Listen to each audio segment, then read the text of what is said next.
I thought I'd just give you a insight into a new comic series which has just technically ended, called Spider-Gwen. Now Spider-Gwen's sort of a alternate universe. It's a thing that happens in Marvel. If you're not too familiar with it, there's different universes within the Marvel universe. A basic backstory. In one of them, Gwen becomes Spider-Man, Spider-Girl, Spider-Woman, Spider-Gwen. And in that world, Peter Parker obviously doesn't become Spider-Man.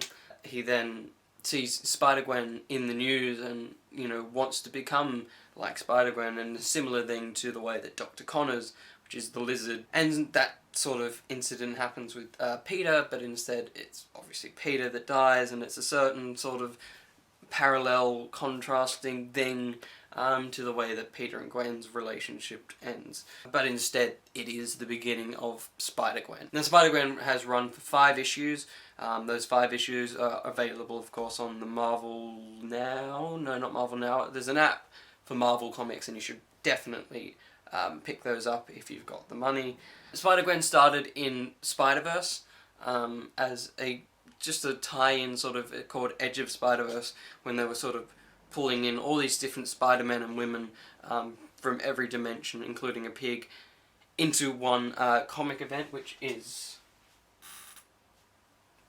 this, parts of this, and that. There's a lot of issues. So yes, and that thing is called Spider-Verse. I'm not going to go too into that, but that was basically an event with every single Spider thing possible, and I'm sure the trade paperback, which is all the comics combined, probably will exist sooner rather than later, and you should pick that up too. But yes, Gwen started in that, and now I'll get on to why I made this video. Spider-Gwen has a really unique art style. It's quite pop culture-y, modern sort of sharp lines and contrasting pinks and bright things, as you can see here. It's just vibrant. Not so, because that's sort of more pastels. It's not a very naturalistic style to the drawing. Art, not drawing. And I think that's great. I think it's very unique for a comic. I've never read something in a similar sort of vein. It's also got a very sort of modern sort of language and dialogue to it, and it feels really real and up to date in this sort of modern era that the comic is set. These Spider-Gwen issues feel right up to date, and they're really original. A lot of alternate dimension universe Spider-Man comics take very strong references and stories and just tweak them to suit the new character and the new persona of the Spider something. Spider-Gwen has basically just sort of gone, that's Vulture, that's Matt Murdock, that's Kingpin, and just sort of done what they wanted with the characters, whilst keeping their sort of original character traits. It's a really original view of sort of the original Spider-Man world, but not just obviously Spider-Man, Marvel in general. And unlike the world of Spider-Girl, Spider-Man's daughter Mayday Parker, whereas that sort of comic run sort of just basically did the new Ghostbusters reboot thing